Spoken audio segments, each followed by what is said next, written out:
Hey everyone, welcome back to EACT classes. तो आज का जो हमारा लेक्चर है वो फंडामेंटल राइट्स के ऊपर हम जो है डिस्कशन करेंगे। किस तरीके से फंडामेंटल राइट्स आपके इंडियन कॉन्स्टिट्यूशन में कौन सा आर्टिकल क्या डिफाइन करता है। सबसे पहले आपको ये चीज़ जानना है कि फंडामेंटल राइट्स जो हमारे इंडियन कॉन्स्टिट्यूशन में है उसका मतलब क्या है।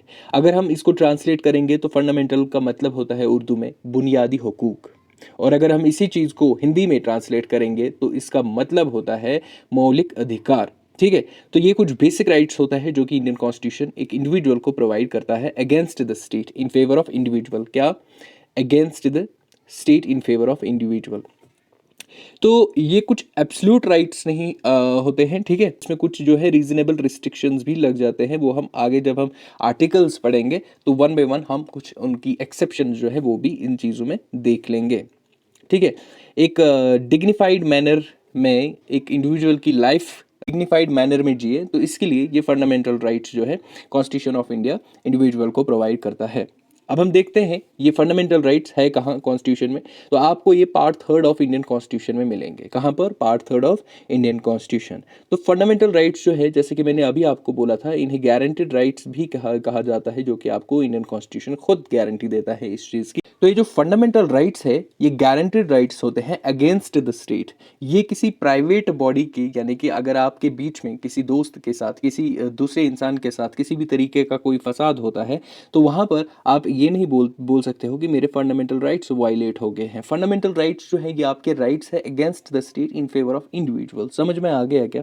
ये स्टेट को बोलता है कि आपको ये चीज़ें नहीं करनी है, क्योंकि हमें पॉलिटिकल जस्टिस लाना है। क्या? एक पॉलिटिकल जस्टिस, एक पॉलिटिकल फ्रीडम देने के लिए ये फंडामेंटल राइट्स को लाया गया है इंडियन कॉन्स्टिट्यूशन में। ओके, अब हम बात करते हैं, अगर हम इन फंडामेंटल राइट्स के सोर्स की बात करेंगे तो पहला जो रिटन डॉक्यूमेंट है उसको हम मैग्ना कार्टा कहते हैं, जहां पर पहली बार फंडामेंटल राइट्स का जिक्र हुआ था। बेसिकली मैग्ना कार्टा एक इवेंट था। किंग जॉन की सदारत में ये एक इवेंट हुआ था जहां पर उन्होंने एक डॉक्यूमेंट साइन किया था। आप मान लीजिए एक किस्म की ट्रीटी थी उस वक्त।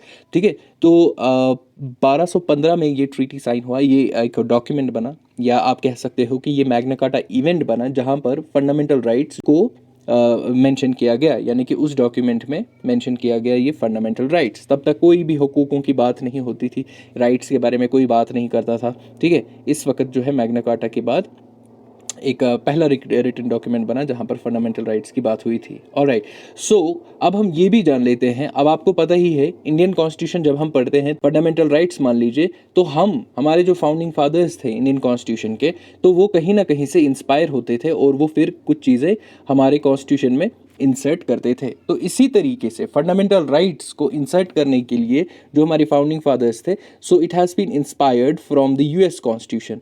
तो यूएस कॉन्स्टिट्यूशन में आपको ये राइट्स मिलेंगे जिनका नाम है बिल ऑफ राइट्स। क्या? बिल ऑफ राइट्स के नाम से वहाँ पर फंडामेंटल राइट्स आपको मिलेंगे।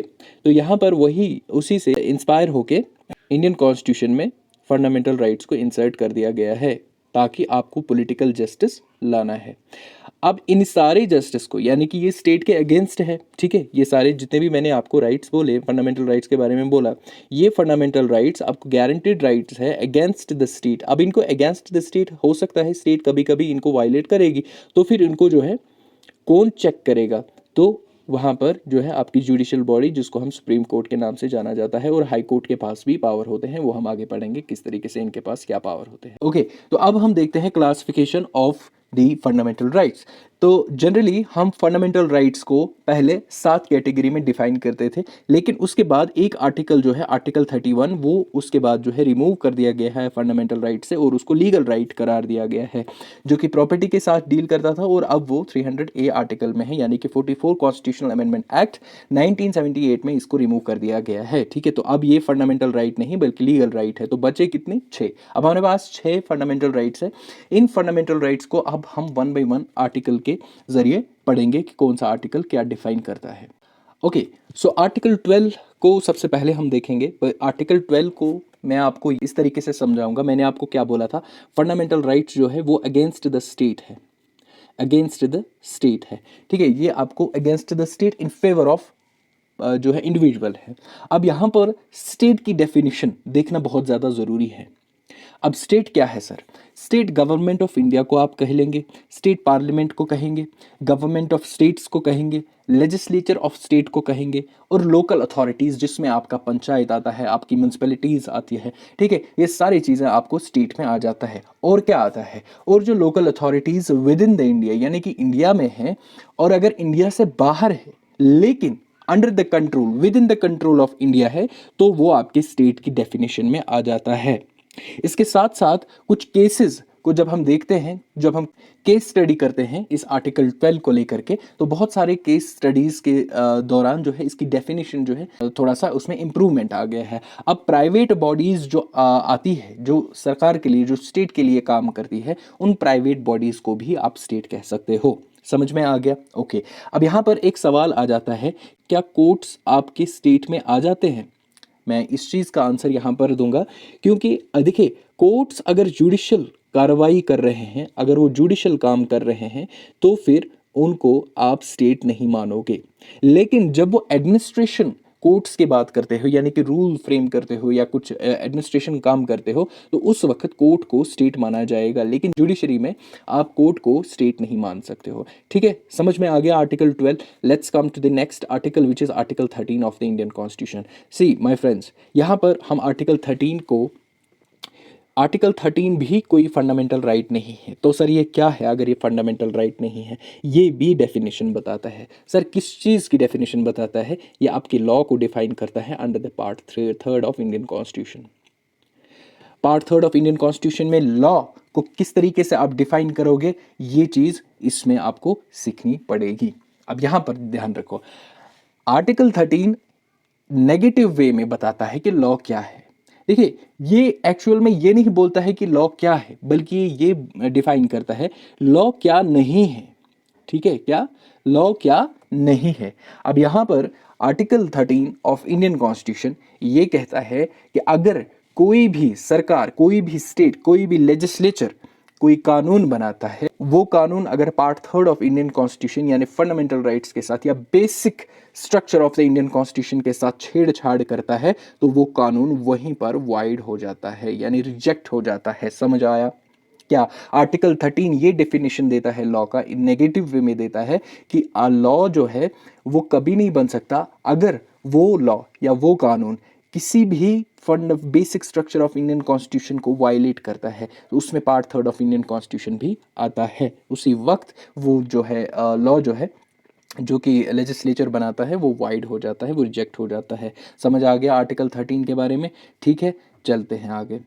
Coming to the next which is article 14। देखिए, आर्टिकल 14 को हम इसको 14 to 18 जब हम आर्टिकल देखते हैं तो ये सारे आर्टिकल्स जो है राइट टू इक्वालिटी में आते हैं। किस में? राइट टू इक्वालिटी में आते हैं। तो मेरे दोस्तों, ये राइट टू इक्वालिटी में आर्टिकल 14 से लेकर के आर्टिकल 18 तक आते हैं। अब यहाँ पर इक्वालिटी की बात करते हैं अलग अलग आर्टिकल्स में। आर्टिकल 14 जो है, इसमें आपके दो पार्ट्स मिलेंगे। सबसे पहला पार्ट जो है इक्वालिटी बिफोर लॉ और इक्वल प्रोटेक्शन ऑफ लॉज, ये दोनों मिला करके एक जो है इक्वालिटी आती है बिफोर लॉ, यानी कि कानून के सामने इक्वालिटी बिफोर लॉ को हम जो है दो टर्म्स में समझते हैं। एक तो होता है इक्वालिटी बिफोर लॉ और दूसरा होता है इक्वल प्रोटेक्शन ऑफ लॉ। ठीक है, इसके जो दो टर्म्स है, दो कंसेप्ट्स है, यहां तक एक और यहां से दूसरा। ये चीज इक्वालिटी बिफोर लॉ हमने ब्रिटिश कॉन्स्टिट्यूशन से लिया हुआ है। कहां से लिया हुआ है मेरे दोस्तों? ब्रिटिश कॉन्स्टिट्यूशन से लिया हुआ है। ये एक नेगेटिव कंसेप्ट है।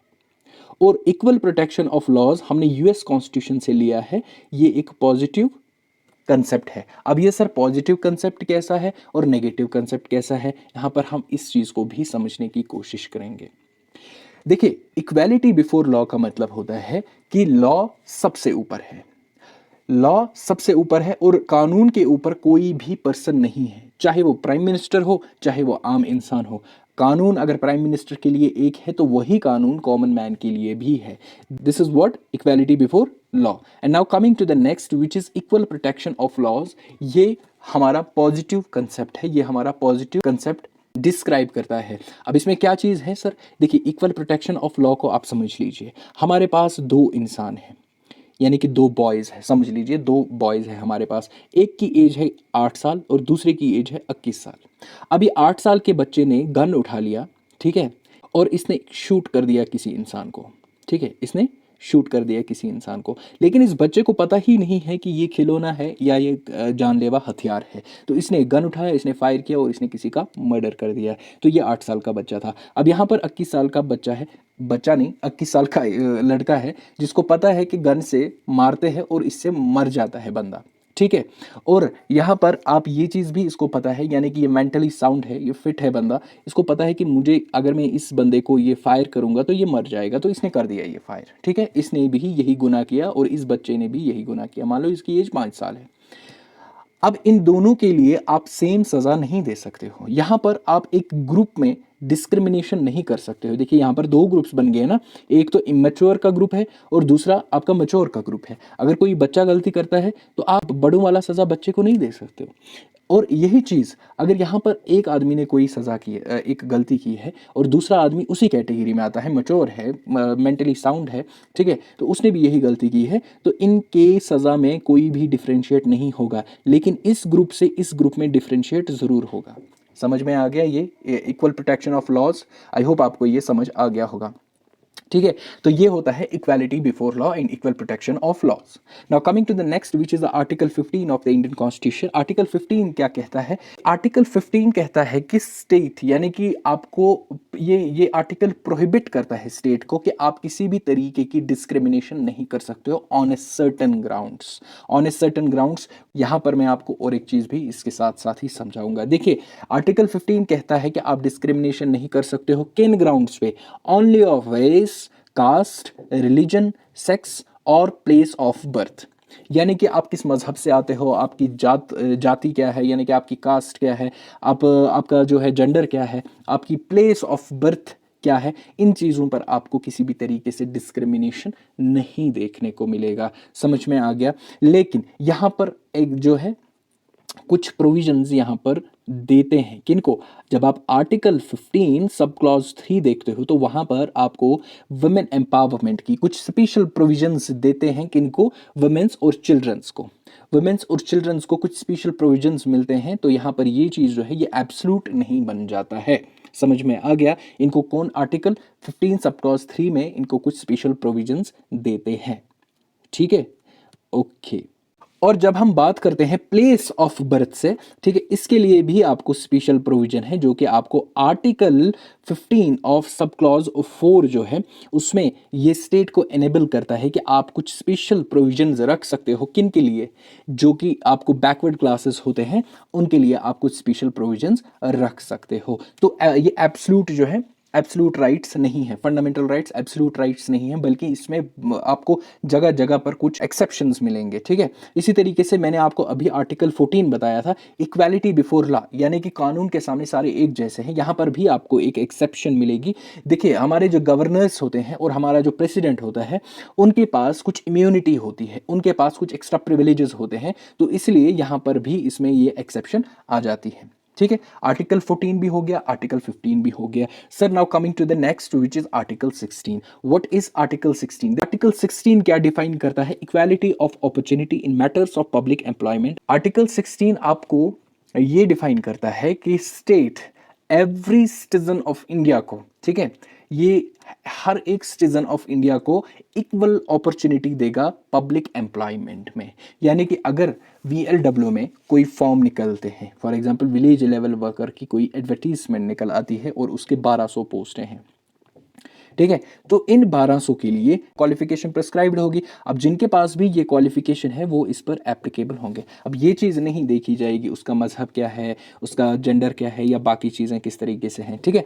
तो इक्वल अपॉर्चुनिटी दिया जाएगा किसमें? आपके पब्लिक एम्प्लॉयमेंट में। लेकिन सर आप मुझे ये बताइए कि इसमें ओपन मेरिट भी होगा, इसमें बैकवर्ड क्लास भी होगा, ठीक है, तो इसमें आपका शेड्यूल कास्ट भी होगा, इसमें बाकी सारे कैटेगरीज भी होंगे, ठीक है। तो अब आप ये बोलोगे सर ओपन मेरिट को तो कुछ रिजर्वेशन नहीं मिल रही है, लेकिन ये जो बाकी सारी कैटेगरीज आपने बोले हैं इनको तो रिजर्वेशन मिल गई है, यहाँ पर तो डिस्क्रिमिनेशन हो गया ना, आपको कहाँ इक्वल अपॉर्चुनिटी मिली है। देखिए मेरे दोस्तों, जब कोई भी कैटेगरी मेंशन की जाती है एम्प्लॉयमेंट में, वो इस चीज़ को लेकर के रिजर्व कर देते हैं कुछ पोस्टें, कहते हैं कि यहाँ से अगर ये आपका टारगेट है तो ओपन मेरिट को सिर्फ यहाँ से यहाँ तक चलना है और बैकवर्ड क्लास को यहाँ से आकर के यहाँ तक चलना है। अब इसके पीछे क्या लॉजिक है वो मैं यहाँ पर नहीं बता सकता हूँ, ठीक है, क्योंकि ये एक अलग टॉपिक है। तो यहाँ पर आपको ये चीज़ें जो है इसमें एक्सेप्शंस है। जो ये रिजर्वेशंस है इसको आपको समझना है, आर्टिकल 16 ऑफ सब क्लॉज 4 में इसमें रिजर्वेशंस को मेंशन किया गया है कि किस तरीके से आप रिजर्व सीट रख सकते हो, अपॉर्चुनिटी जो आप क्रिएट करते हो इन पब्लिक एम्प्लॉयमेंट। समझ में आ गया? जनरली आपको ये ऐसे याद रखना है, आर्टिकल 16 जो है वो equality of opportunity in matters of public employment देता है, लेकिन उसके सब क्लॉज 4 में जब हम जाते हैं, जब आपको कंफ्यूजन होगा ओपन मेरिट और रिजर्व कैटेगरीज के बीच में, तो यही फंडामेंटल का सब क्लॉज 4 आपको जो है रिजर्वेशंस के बारे में भी बताता है। So it was all about article 16। Now coming to the next which is article 17। देखिए जब हमारे फाउंडिंग फादर्स ये कॉन्स्टिट्यूशन बनाते थे उस वक्त क्या होता था, आपने पढ़ा ही होगा और आपने सुना होगा डॉक्टर BR अम्बेडकर साहब की हिस्ट्री, लाइफ हिस्ट्री के बारे में, कि उनको किस तरीके से स्कूल में किसी के साथ टच नहीं करने देते थे। अगर वो जो है पब्लिक नल से पानी पीने भी जाते थे तो उनको रोक दिया जाता था, यानी कि किसी भी पब्लिक रिसोर्स को वो जो है यूज़ नहीं कर सकते थे। पर्टिकुलरली दलित्स को वो किसी भी मजहबी जहाँ पर वो इबादत करते हैं अपनी, ठीक है, वर्शिप करते हैं, तो वहाँ पर उनको एंट्री नहीं मिलती थी। इसी अनटचेबिलिटी को एबॉलिश करने के लिए आर्टिकल 17 हमारी कॉन्स्टिट्यूशन में ऐड किया गया है। Coming to the next which is the article 18। अब यहाँ पर आर्टिकल 18 एबॉलिशन ऑफ टाइटल्स के नाम से आपको याद रखना है। What is this abolition of titles? देखिए मेरे दोस्तों, कोई यहाँ पर चार्टर्ड अकाउंटेंट है, कोई यहाँ पर इंजीनियर है, कोई यहाँ पर डॉक्टर है, कोई यहाँ पर आर्मी ब्रिगेडियर है, कोई यहाँ पर आर्मी कर्नल है, कोई यहाँ पर जो है मेजर है, या किसी भी तरीके से कुछ उनके पास एकेडमिक टाइटल्स हैं और कुछ उनके पास मिलिट्री टाइटल्स हैं, ठीक है, तो उनको जो है वो टाइटल्स देंगे, क्योंकि जो भी टाइटल स्टेट देगा, स्टेट ही इन सिटीजन्स को टाइटल दे सकता है, और कोई भी सिटीजन इंडिया का बाहर से फॉरेन टाइटल नहीं ले सकता है अगर वो यहाँ का, यानी कि जो इस कंट्री का कोई भी ट्रस्ट चलाता है या वो किसी भी तरीके से प्रॉफिट ऑर्गेनाइजेशन चलाता है, ठीक है, तो उसको फॉरेन के टाइटल्स वगैरह नहीं ले। अगर ले सकता है तो बिल्कुल बाज़ाब्ता उनको जो है प्रेसिडेंट से परमिशन लेना होता है। इस तरीके से एबॉलिशन ऑफ टाइटल्स यहाँ पर हुआ था आर्टिकल 18 में। जिस तरीके से अंग्रेज देते थे सर या बाकी सारे टाइटल्स देते थे, ठीक है, इनको ख़त्म कर दिया गया है। अब सिर्फ और सिर्फ वही टाइटल्स रहेंगे जो आप अर्न करोगे, जो आप जीतोगे। अब मैं ये नहीं कह सकता हूँ कि मेरी डायनास्टी में ये टाइटल था तो मुझे भी यही टाइटल मिलना चाहिए, नहीं, उसको ख़त्म कर दिया गया है, उस डायनास्टिक टाइटल्स को। अब जो भी टाइटल्स आप अर्न करते हो वो ही आपको दिए जाएंगे, ठीक है। Alright, so this was Article 18. So now coming to the next, which is the right to freedom. ये हमारे आर्टिकल 19 से लेकर के आर्टिकल 22 तक डील करते हैं। अब आपको जो है इक्वालिटी के राइट्स तो मिल गए हैं, ठीक है। अब आपको इक्वल ट्रीट किया जाता है, इक्वली आपको ट्रीट किया जाएगा under the jurisdiction of the court, ठीक। तो अब आपको कुछ फ्रीडम्स भी इंडियन कॉन्स्टिट्यूशन के फंडामेंटल राइट्स दे रहे हैं, वो यहाँ पर हम देखेंगे क्या क्या फ्रीडम्स है। So starting with the article 19, देखिए आर्टिकल 19(1) में आपको कुछ फंडामेंटल राइट्स है जो कि हम यहाँ पर आपके साथ डिस्कस करेंगे। सबसे पहले इसमें आता है freedom of speech and expression. देखिए इसमें freedom of speech and expression का जो वर्ड है, बल्कि ये एक बहुत बड़ा एक लाइन है, एक सेंटेंस है। फ्रीडम ऑफ स्पीच में आपको जो कहना है, यानी कि आप जो एक्सप्रेस करना चाहते हो, आपको बिल्कुल फ्रीडम है। आप जो भी कहना चाहते हो आप बेशक कह सकते हो, आपको किसी के साथ किसी को डरने की ज़रूरत नहीं है, ठीक है, क्योंकि ये एक डेमोक्रेटिक कंट्री का एक क्वालिटी होता है कि जहाँ पर लोग अपनी आवाज़ को सामने रखें, जहाँ पर लोगों का जो है लोगों की बात मायने रखें। तो आपको एक फ्रीडम ऑफ स्पीच, यानी कि आप जो कहना चाहते हो आपको बिल्कुल वो कहने की इजाज़त है, वो आपका फंडामेंटल राइट है, आपको कोई नहीं दबा सकता। आप कोई भी चीज़ एक्सप्रेस कर सकते हो। लेकिन सर क्या मैं कुछ भी कह सकूँ, कुछ भी कह लूँगा? नहीं, आपको कुछ रिस्ट्रिक्शंस है, जैसे गालियाँ बकना, जैसे जो है किसी तरीके का अब्यूजिव लैंग्वेज का इस्तेमाल करना, तो वहाँ पर आपको जो है रोक दिया जाएगा, जाहिर सी बात है। ठीक है, आप कुछ भी ऐसा एक्सप्रेस करोगे, ऐसा स्पीच दोगे जिससे जो है वायलेंट हो जाएगा, यानी कि जिससे थ्रेट होगा sovereignty of India, integrity of India, security of India, तो ये सारी चीज़ों को जो है आप थ्रेट बन जाओगे, तो जाहिर है आप पे जो है रिस्ट्रिक्शंस लगेंगी। ठीक है, तो कुछ भी नहीं बोलना है, बल्कि वही चीजें बोलनी है जो कि जेन्युइन होंगी, जो एक डिसेंट तरीके से आप अपनी बात रख सकते हो, एक्सप्रेस कर सकते हो, वो इस फंडामेंटल राइट आर्टिकल 19(1) में आता है। यहां पर और एक चीज मैं आपको बताना चाहूंगा, जब हम freedom of speech and expression की बात करते हैं तो इसमें आपका प्रेस भी इम्प्लिसिट होता है। प्रेस की कोई अलग से यहां पर राइट नहीं है। यहां पर कोई जर्नलिस्ट बोलेगा कि यूट्यूबर कौन होते हैं कोई बात रखने के लिए, भैया हमें freedom of speech and freedom of expression है। आप हमें डिक्टेट नहीं कर सकते हो कि हम क्या बोलेंगे और क्या नहीं बोलेंगे। ठीक है, अगर कोई भी इंसान स्टेट के अगेंस्ट कुछ बोलता है तो जाहिर है उस पर रिस्ट्रिक्शंस लगेंगी। ठीक है, वो आपको कॉन्स्टिट्यूशन ही लगाता है। लेकिन अगर आप कोई अच्छी बात फैला रहे हो, अगर आप नॉलेज स्प्रेड कर रहे हो, अगर आप पीस स्प्रेड कर रहे हो, तो आपको कोई नहीं रोक सकता है, कोई नहीं रोक सकता है। इवन आप क्रिटिसाइज भी कर सकते हो, लेकिन एक अच्छे तरीके से। आप डेरोगेटरी कमेंट्स नहीं दे सकते हो सोशल मीडिया पे, ट्विटर पे या कहीं और पे, तो वो चीज यहां पर नहीं चलेगी। यहां पर हमारे कॉन्स्टिट्यूशन में बहुत सारे लोगों को अभी तक नहीं पता कि प्रेस की अलग से एक फ्रीडम नहीं है, बल्कि वो इसी में आता है, freedom of speech and expression में ही जो है प्रेस की फ्रीडम को इम्प्लिसिट किया जाता है। समझ में आ गया ना? ठीक है, तो अब आप अपनी बात रख सकते हो, लेकिन वही बात जो जेन्युइन होगी। Alright, so now coming to the next, which is to assemble peacefully and without arms. आपको ये चीज हक मिलता है, कॉन्स्टिट्यूशन आपको असेंबल होने का हक देता है। अगर आपको कोई चीज गलत लग रहा है तो आप जो है असेंबल हो सकते हो पीसफुली। लेकिन जिस तरीके से हम कहते हैं ना कि हमें ये पॉलिसी अच्छी नहीं लगती, हमें ये चीज, हमें ये रूल लॉ अच्छा नहीं लगा, तो हम एक असेंबल करते हैं और इकट्ठे होकर जो लोग सुने और जो अथॉरिटीज है जिन तक ये मैसेज पहुंचनी चाहिए थी उन तक ये मैसेज पहुंचे, तो उसके लिए आप असेंबल हो सकते हो। लेकिन अगर आप आर्म्स के साथ हो, अगर आप हथियार के साथ हो, अगर आप वेपन शो कर रहे हो या इस तरीके की कोई जो है इस तरीके की कोई एक्टिविटी करते हो, तो भैया आप पे रिस्ट्रिक्शंस लग जाएंगी और आप पे जो है वो एक पनिशेबल ऑफेंस भी माना जाएगा। आप पीसफुली असेंबल हो सकते हो, आप पीसफुली जो है ग्रुप्स बना सकते हो, लेकिन जब आप कोई भी काम इस तरीके से करते हो, असेंबल हो जाते हो, तो वहां पर आपको जो है सिक्योरिटी, इंटीग्रिटी, सॉवरेनिटी और public order and public health, या जिस तरीके से उनको कुछ थ्रेट होता है, तो आपका डीएम जो है सेक्शन 144 लगाता है, जिसमें आप ग्रुप नहीं बना सकते हो। तो ये चीजें इसमें रिस्ट्रिक्शंस है।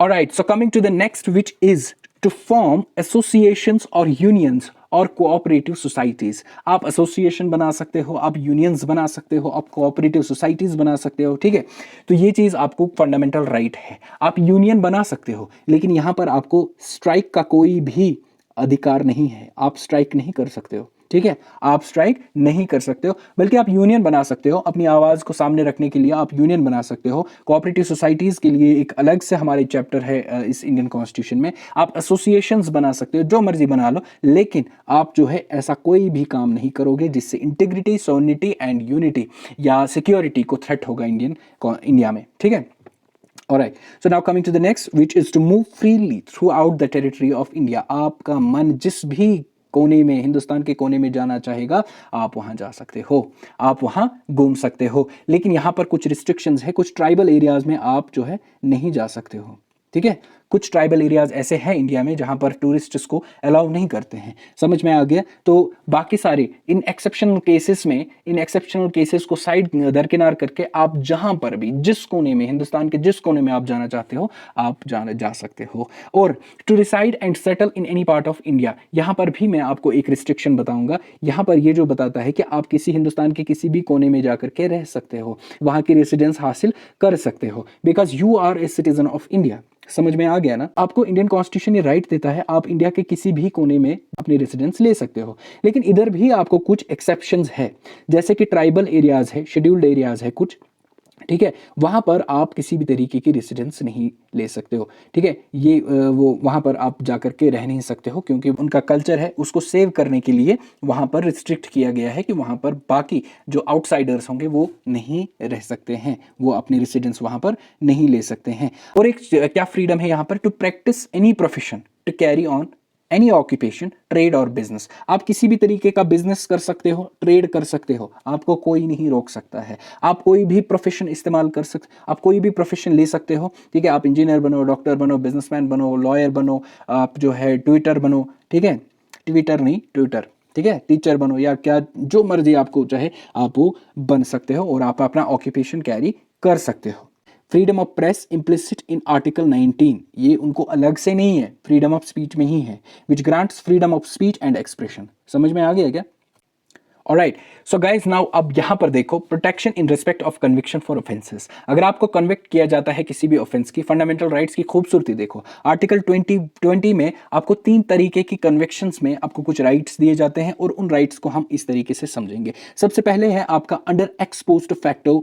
जो अंडर एक्सपोज्ड फैक्टो जो है ना, इसमें आपको ये चीज समझना है। फॉर एग्जाम्पल, अगर कोई इंसान जो है उसने पिछले साल कोई गुनाह किया है, उसने पिछले साल कोई क्राइम किया है, ठीक है, उस वक्त उस क्राइम का कोई सजा नहीं था, या उस वक्त उस क्राइम का 1 महीने का सजा था, और दूसरे महीने क्या हुआ, एक कानून बन गया है, ये जो इसने गलती की, सेम गलती जो है इसने नेक्स्ट ईयर कर दी, ठीक है, सेम गलती किसी दूसरे इंसान ने नेक्स्ट ईयर कर दी, और उसके लिए उन्होंने सजा क्या रखा है, 5 साल का जेल, ठीक है। समझ लो कि ये जो ऑफेंस इसने किया, ये कानून बनने से पहले, ठीक है, ये नया कानून यहां पर बन गया है, लेकिन यहां पर इसने पहले एक गलती की थी, तब ये कानून जो है, ये सजा जो है, ये इस पे एप्लीकेबल नहीं था। और अब इसने ये जो यहां पर 1 मिनट, ये जो यहां पर इसने किसी दूसरे बंदे ने अगले साल, ये कानून बनने के बाद कोई सजा किया है, इसको 6 साल के लिए कैद हो गया, इसको 6 साल के लिए जेल हो गया। अब इसने ये एक्सपोज्ड फैक्टो का मतलब ये होता है कि ये कानून जो है ये एप्लीकेबल इस पे नहीं है, जिसने वो जो गलती उसने ऑलरेडी की हुई है, तब तो ये कानून बना ही नहीं था, तब तो ये सजा बना ही नहीं था, तो उस पे ये एप्लीकेबल नहीं हो सकता है। अब जब से ये कानून बना है, तभी से जो कोई वो गलती करेगा उस पे वो एप्लीकेबल होगा। अब जो गलती उसने की थी और उसके बाद कानून आ गया, उसके बाद सजा आ गया, ठीक है, कि उस गलती का सजा क्या है, तो उस पे वो एप्लीकेबल नहीं है, बल्कि वो फ्यूचर में आने वाली चीज है, आने वाले जो क्राइम करेंगे उन पे वो लागू होगा। समझ आ गया ना? आई होप इस चीज से आपको ये चीज समझ आ गया होगा। Coming to the next, which is double jeopardy. See what is double jeopardy? अगर एक इंसान एक गलती करता है तो उसको सिर्फ एक ही बार उसका सजा मिलेगा, उसको एक से ज्यादा बार आप सेम गलती का सजा नहीं दे सकते हो। एक बार अगर उसने सजा काट लिया तो काट लिया। मैं आपको इसकी भी एक एग्जांपल दूंगा। आप सुबह मोटरसाइकिल लेकर के निकलते हो, ठीक है, आप लाइब्रेरी जाते हो, ठीक है, आप लाइब्रेरी जाते हो और आपने हेलमेट नहीं पहना है, ठीक, आपने हेलमेट नहीं पहना है। अब आपने, ट्रैफिक वाले ने आपको पकड़ लिया और आपने आपका चालान कर दिया है 500 रुपये, 3500 रुपये ठीक है, तो 3500 देकर आके आप हेलमेट पहनोगे। तो यहाँ पर आपने हेलमेट नहीं पहना है, सुबह के 10 बजे आपका चालान हो गया है, तो अब आपको सेम डे में आपका और किसी जगह सेम गलती पे चालान नहीं हो सकता। अगर आपको एक नाका यहाँ पर था, आपका चालान हो गया है हेलमेट के बेसिस पर, आपका हेलमेट नहीं है, तो ये नाका नंबर 1 है। आप पहुँचते पहुँचते आप राजबाग पहुँचते हो, राजबाग में आपका जो है दूसरा नाका लगा हुआ है, आपके सिर पे हेलमेट नहीं है, तो आपका सेम यहाँ पर दूसरी बार चालान नहीं कटेगा। एक बार चालान कट गया तो दूसरी बार चालान नहीं कटेगा। इसी को कहते हैं डबल जियोपैडी। देखो ये तो मैंने आपको छोटी सी एक एग्जांपल दी है समझने के लिए।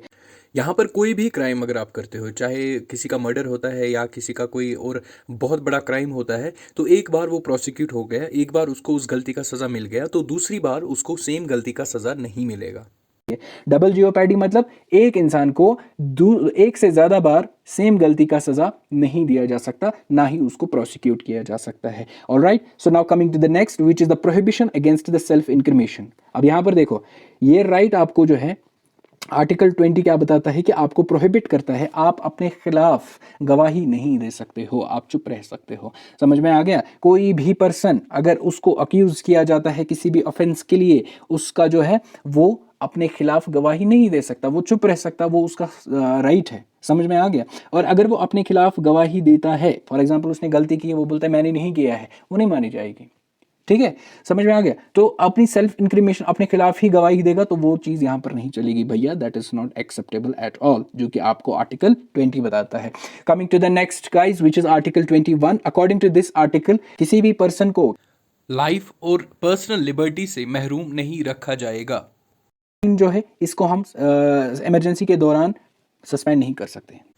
इस आर्टिकल की डेफिनेशन को आप एक बार फिर से देख लेना। No person shall be deprived of his her life personal life liberty except according to the procedure established by law. बाकी आर्टिकल्स को जो है प्रेसिडेंट ऑफ इंडिया सस्पेंड कर सकता है। अब इस पर्सनल लिबर्टी में बहुत सारी चीजें आते हैं, इस डिग्निफाइड लाइफ में बहुत सारी चीजें आते हैं, ठीक है। आर्टिकल 21 जो है, अब इसको इस चीज के लिए नहीं रखा गया है कि right to life and personal liberty को, बल्कि सुप्रीम कोर्ट ने इस चीज को वक्तन फवक्तन यानी बहुत ज्यादा इसको इलेबोरेट कर दिया गया है। एक ब्रॉड वे में आप इसको जो है डिफाइन कर सकते हो, जिसमें आपकी पर्सनल लिबर्टी और जो है लाइफ आ जाती है। अब यहां पर देख सकते हैं हम मेनका गांधी के केस में सुप्रीम कोर्ट ने कुछ सब्सिक्वेंट और भी इसमें एडिशन किया था, जिसमें आपका राइट टू डिग्निफाइड लाइफ आता है, right to free education up to 14 years, यानी कि 14 साल की उम्र तक के बच्चे को आपको फ्री एजुकेशन दिया जाएगा। Right against the cruel punishment, ये चीज भी इसमें है। Right to free legal aid and right to speedy trial, ये आपको डीपीएसपीज में भी ऐड किया गया है। अब यहाँ पर फ्री एड का मतलब, लीगल फ्री एड का मतलब होता है किसी के पास पैसे नहीं होते हैं, कोई गरीब जो है उसके पास पैसे नहीं होते कि वो वकील को हायर करे, तो उसके लिए उनको रजिस्टर करवाना पड़ता है और लीगल एड के लिए एप्लीकेशन देनी पड़ती है, तो उनके लिए सरकार एक वकील देता है डिफेंस के लिए। समझ में आ गया, ठीक है।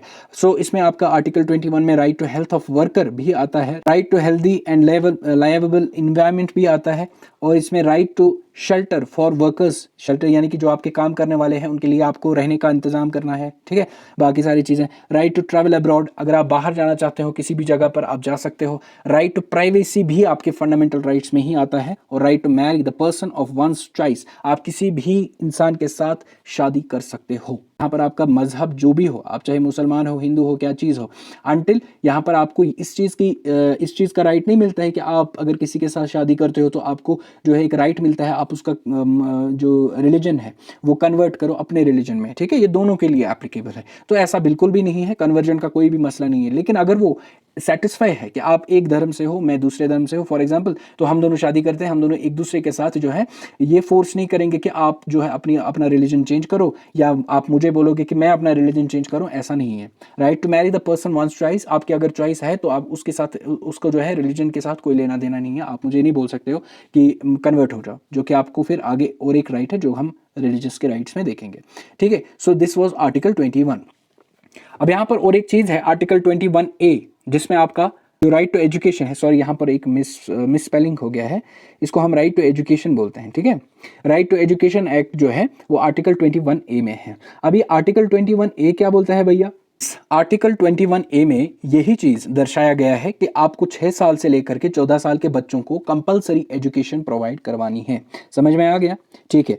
ऑलराइट, सो इस आर्टिकल, ये भी आपको एक क्वेश्चन आ सकता है, ये जो आर्टिकल 21A है इसको कब इंसर्ट कर दिया गया है कॉन्स्टिट्यूशन ऑफ इंडिया में? तो ध्यान रखें मेरे दोस्तों, इसको इंसर्ट कर दिया गया है 86th कॉन्स्टिट्यूशनल अमेंडमेंट एक्ट 2002 में। 86th कॉन्स्टिट्यूशनल अमेंडमेंट एक्ट 2002 में इसको ऐड किया गया था, ठीक है। ओके, सो अब हम देखते हैं लास्ट आर्टिकल जो हमारा राइट टू फ्रीडम में आता है, वो आता है किस चीज का? वो आर्टिकल 22 है हमारा। आप यहाँ पर आर्टिकल 19 को अलग भी रख सकते हो, यानी कि जो है उसको आप राइट टू फ्रीडम कह सकते हो, और जो 20, 21 एंड 22 है इसको आप प्रोटेक्शन, राइट टू प्रोटेक्शन भी कह सकते हो, ठीक है, आपकी मर्जी। तो यहाँ पर हम आर्टिकल 22 देखेंगे, protection against arrest and detention. आपको अगर अरेस्ट किया जाता है स्टेट के द्वारा, या आपको डिटेन किया जाता है स्टेट के द्वारा, ठीक है, तो आपके पास कुछ राइट्स है इंक्वायरी करने के लिए भैया। एक तो पहला ये है right to be informed on ground of arrest, आप मुझे किस बेसिस पर अरेस्ट कर रहे हैं, यह आपका फंडामेंटल राइट आर्टिकल 22 कहता है। और आपको यह भी राइट है कि आप अपने वकील को, आप अपने लीगल प्रैक्टिशनर को कंसल्ट कर सकते हो और अपने आप को डिफेंड कर सकते हो। अपने, अगर स्टेट बोलता है आपने ये किया है, तो स्टेट आपको जो है डिफेंस का एक राइट भी देता है कि आप अपने लीगल प्रैक्टिशनर के साथ कंसल्ट होइए, उसके साथ डिस्कशन कीजिए, उसके बाद जो है आप अपने आप को डिफेंड भी कर सकते हो, विच इज आर्टिकल 22। ऑलराइट, सो और भी आपके पास एक राइट है, आपको अगर पुलिस आपको अगर वो अरेस्ट करता है तो 24 घंटे के अंदर अंदर उनको आपको जो है प्रोड्यूस करना है किसके सामने? मैजिस्ट्रेट के सामने, जज के सामने उसको आपको प्रोड्यूस करना है, यानी कि आपको विद इन 24 आवर्स आपका जो है जजमेंट होना चाहिए, यानी कि आपको जज के सामने वो पेश किया जाएगा, ठीक है। अब और एक क्या चीज़ है, देखिए ये तो अरेस्ट हो गया जनरल, जब अरेस्ट करते हैं या डिटेन करते हैं किसी भी पर्सन को, लेकिन यहाँ पर और एक टर्म आती है प्रिवेंटिव डिटेंशन। अगर किसी भी इंसान को प्रिवेंटिव डिटेंशन में लिया जाता है, प्रिवेंटिव डिटेंशन मतलब ये होता है कि अगर अभी तक आपने कोई क्राइम किया नहीं, बट ऐसा लग रहा है स्टेट को कि आप कुछ कर रहे हो, आप कुछ करोगे इस तरीके से, तो आपको डिटेन किया जाता है। तो उस प्रिवेंटिव डिटेंशन में आपको जब अरेस्ट किया जाता है तो आपको कुछ राइट्स दिए जाते हैं, जैसे आपको 3 महीने से ज़्यादा प्रिवेंटिव डिटेंशन में नहीं रखा जाएगा, नंबर 1। नंबर 2, आपको जो है आप तक कम्युनिकेशन हो जाएगा कि आपको किस बेसिस पर, ऑन व्हाट ग्राउंड्स आपको जो है डिटेंशन आपको मिला हुआ है, आपको किस बेसिस पर डिटेन किया जा रहा है, ठीक है। और आप अपने डिटेंशन ऑर्डर की रिप्रेजेंटेशन भी डाल सकते हो, आप अपनी डिटेंशन ऑर्डर की रिप्रेजेंटेशन भी बना सकते हो। जिस भी पर्सन को डिटेन किया जाता है उस पर्सन को आगे आने वाले 24 घंटों में नियरेस्ट मैजिस्ट्रेट के पास पहुंचाना बहुत ज़रूरी है, ठीक है। तो इसमें आपके हॉलीडेज एक्सक्लूड हो जाते हैं, ठीक है। और कितना टाइम लगेगा आपको जुडिशरी यानी कि कोर्ट तक पहुंचने में, तो उसको एक्सक्लूड करके आपको 24 घंटे के अंदर अंदर उस पर्सन को पेश करना है जो जिसको आपने डिटेन किया हुआ है। समझ में आ गया, ठीक है। और जो आपने प्रिवेंटिव डिटेंशन का ऑर्डर दिया है किसी पर्सन को, यानी कि आपने प्रिवेंटिव डिटेन कर दिया है किसी पर्सन को, ठीक है, उसका detention order beyond the 3 months बढ़ सकता है, वो इंक्रीज हो सकता है, जबकि एक ऑथोराइज्ड मैजिस्ट्रेट उस पर ऑर्डर देगा। तो यहाँ पर हमने आज जो है आर्टिकल 22 तक, यानी कि राइट टू फ्रीडम तक सारे आर्टिकल्स कंप्लीट किए हैं। अब नेक्स्ट लेक्चर में मैं आपको राइट अगेंस्ट एक्सप्लॉइटेशन से स्टार्ट करके आपको कॉन्स्टिट्यूशनल रेमेडीज भी पढ़ाऊंगा, और इसमें मैं कोशिश करूंगा कि मैं आपको रिट्स भी पढ़ाऊंगा, types of writs. So it was all about today's lecture. I will see you in the next lecture, जिसमें हम आगे आने वाले जितने भी आर्टिकल्स है 23 से लेकर के 32 तक, अब एक्सप्लेनेशन उनमें बहुत कम है, तो हम उसको जल्दी ही कंप्लीट करेंगे, ठीक है। ऑलराइट, सो मिलते हैं हम नेक्स्ट लेक्चर में। Till then, good bye.